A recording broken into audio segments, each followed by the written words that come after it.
আব্দুল কাদের মোল্লা যেদিন ওনাকে ফাঁসি দেওয়া হয়, জামাত নেতা, তো আমার মনে হচ্ছিল যে একজন মানুষ, তাকে কোনো অপরাধ ছাড়া জুডিশিয়াল কিলিংয়ের মাধ্যমে ফাঁসি দেওয়া হচ্ছে, এবং তার ছেলেরা, তার মেয়ে, তার পরিবার কিভাবে একটা ফাইল নিয়ে একা।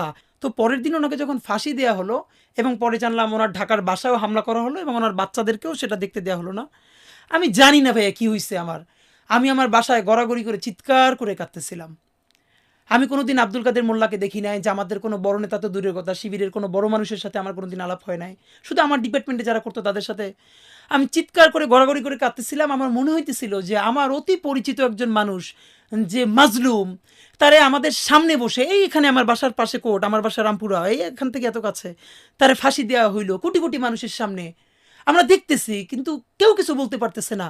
আমি এটা নিতে না পারি, আমার মনে আছে আমি গড়াগড়ি করে শব্দ করে কাঁদতেছিলাম। কিন্তু ভয়াবহ অভিজ্ঞতা হলো, আমার বোনও তখন কাঁদতেছিল, কিন্তু সে এসে আমার মুখ চেপে ধরছে। আমার বোন মুখ চেপে ধরে আমার বলতেছে, সেও কাঁদতেছে নীরবে, যে জোরে চিৎকার করে কাঁদা যাবে না, কারণ আমার বাসার পাশের ফ্ল্যাটে যদি কেউ চিৎকার করে কান্না শোনে, তারা বুঝে ফেলবে যে এই বাসায় মনে হয় শিবিরের কেউ আছে, তখন আমাদের বাসা ছাড়তে হবে, অথবা এই বাসায় আমরা থাকতে পারবো না।